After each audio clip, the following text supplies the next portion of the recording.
I guess I would have to say that the thing that surprised me the most was I didn't realize how much art production would be sort of governed by the market and trends in the market. I think that that's had reached a peak in, sort of the last 5 or 10 years, and maybe might be starting to shift a little bit. But that was very surprising to me, and then consequently comes with the question of, well, do I then look at all the rest of what everybody else is making and try to make something like that, or do you follow your own your own path? I definitely wouldn't do anything differently if I had to start over, but that doesn't mean that the last decade has been easy. I feel like just within the last year or so, I've finally gotten to a point where it's like come out of the tunnel and into the light, and now I can look back like, I've heard mothers do after childbirth and think that it was all worth it. Yeah, sometimes you feel as if only, and maybe only luckily, the last 2 minutes have been easy. Probably not these 2 minutes. The issue of your work in relation to the market is an interesting one. I wonder if either Esther or you, Rebecca, have anything to add to what Casey said about negotiating around that or against that, or putting it out of your mind entirely. Yeah, that goes back to what I started to say in the introduction about my teaching position. I think that I didn't realize this when I took it, because I like I said, I was quite ambivalent about it. And I did take it because I realized that I was just signing a 1-year contract, so I thought, well, if it really sucks, I'll just quit. But at least I would have tried teaching full-time, and I would have known, could I hack it? Because you just can't know unless you try. So it seemed to go fine, and so I kept signing the contracts, and they kept asking me back. But the thing that was so amazing was that it completely stabilized my life. I finally was making enough money to not have to live off of my credit cards to run my studio practice. That was huge. I had a health insurance. I got a laptop. I mean, it's small but amazing. And my teaching job has also completely insulated me from the fluctuations of the market. I can make whatever work I want to and give a rat's ass about who it's pleasing but myself. And this is huge. And I don't have to worry about trying to get a solo show within 18 months of my last solo show because the money's going to run out. And then what if that show hadn't sold well? And what if my prices aren't X, Y, and Z? So that really has freed me up. And this only hit me later. And it also enabled me, I think the last 10 years was a real, I think my career it's gone steadily, has steadily escalated the last 10 years, and I think that's because I had this security of an income to really focus on my work and not be as stressed about where the money was coming from, and don't have to worry about my health insurance. If I'm not feeling well, I can go to the doctor. I mean, this is major stuff that means that I can focus on my artwork in a really true and full way. My situation is a little bit different. I'm in a different stage of my life. I would say that my work is not driven by the marketplace or my need to sell it, although I would like to recover some portion, I would say, of my costs, which are considerable. I made the change from graphic design to photography because I wanted to be a self-directed artist. I was not happy as a graphic designer. I felt that I was always working to please an external client. I always felt a tremendous sense of responsibility and anxiety, I would say, about earning my fee by pleasing this other person. I think that's a problem that may have been part of the socialization of women in my generation, but nonetheless, I had an overwhelming sense of psychological discomfort during my entire career as a graphic designer. And one day I decided it just wasn't worth it any longer. And I did have resources which I hadn't chosen, nor had I felt that I was able to give myself permission to use to do what, in fact, I have always wanted to do. And as I said, one day I woke up and decided I just need to do something else. And that something else turned out to be photography.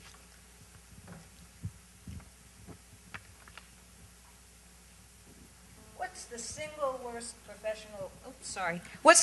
worst professional experience you've had? And what have you learned from it? I know you're all eager to jump feet first into this.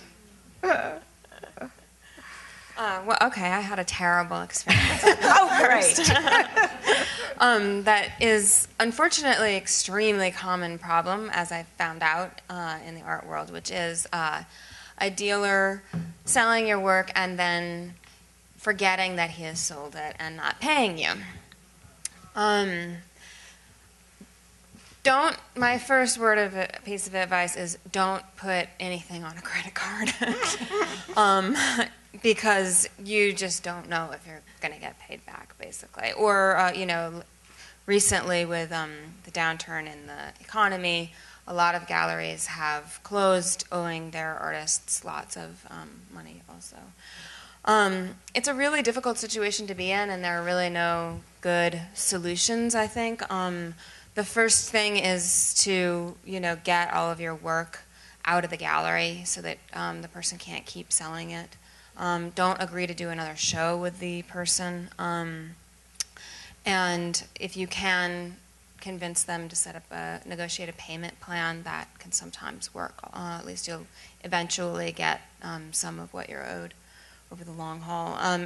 Failing all else, you can pursue civil litigation, although you need the resources and time to hire a lawyer for that, so it's not really very practical, which I think is one of the reasons it's such a big problem, is that artists are really in a vulnerable spot, and you don't really have a lot of options.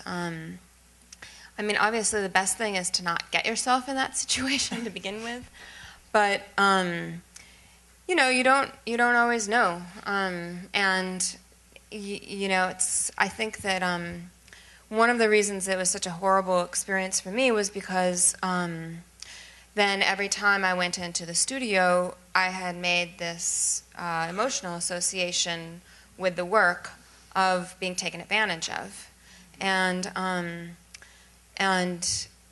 I could still force myself to go in and keep making work because that's just my personality, but mostly all of the joy was taken out of it. And it just was, very difficult to keep doing it. And so in trying to deal with that, I basically asked myself, well, if you had known ahead of time that you weren't going to get paid for any of the work, would you have still done it? And the answer was, well, yes, because I got exposure. It helped me in my teaching career.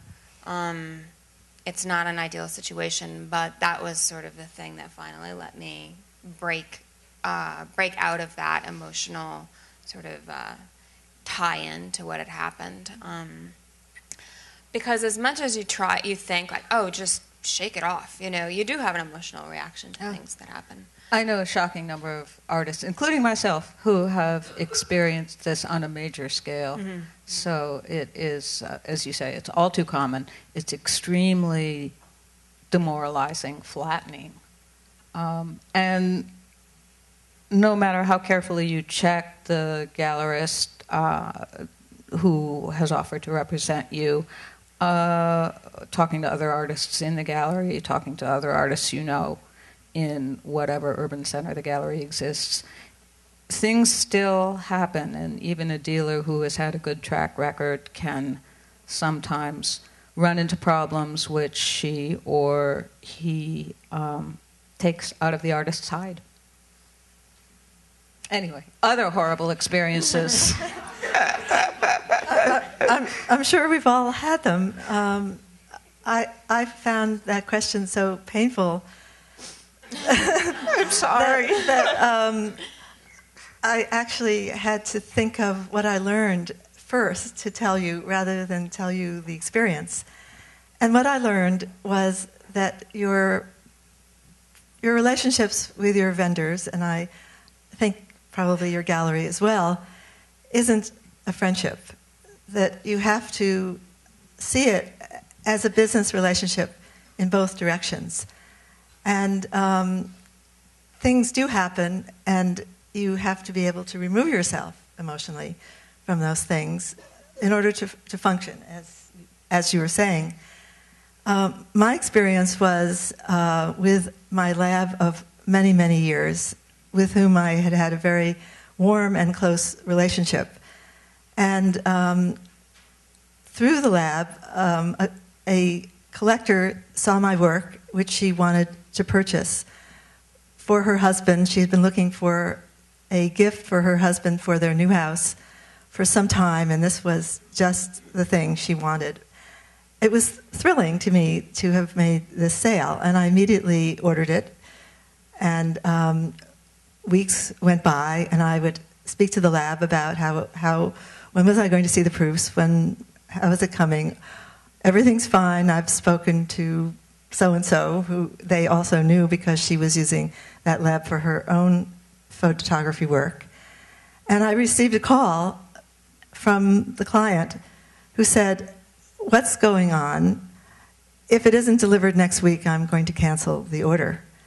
So I was taken aback, and I called the lab and explained the situation, and was shown proofs sometime in the near future to that. And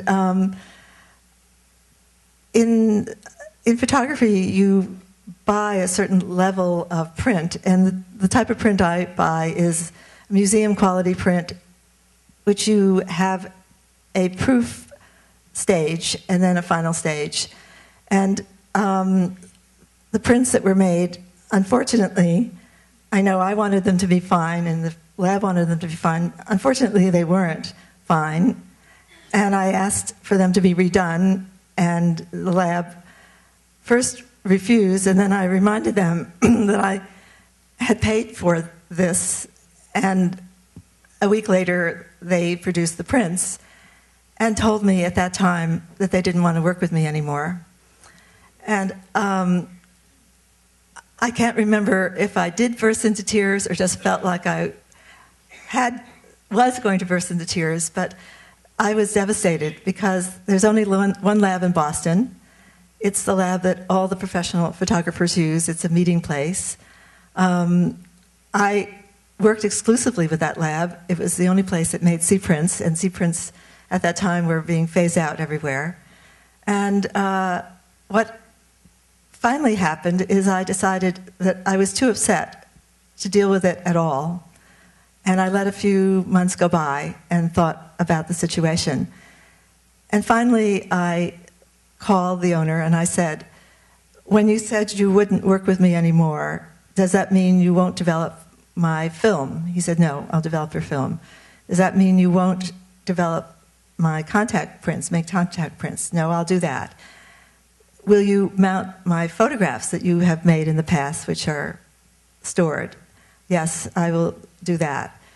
"Will you mount photographs that haven't been made for your lab?" "Yes, I'll do that." And it turned out that the reason that the lab didn't want to work with me anymore wasn't the interpersonal situation, but the situation that this lab had so many pressures in so many directions that they couldn't afford to make my prints because each one has to match across the margin. The print that he was making for this client was a 5-piece panorama, which was a tremendous amount of work. And it just wasn't profitable.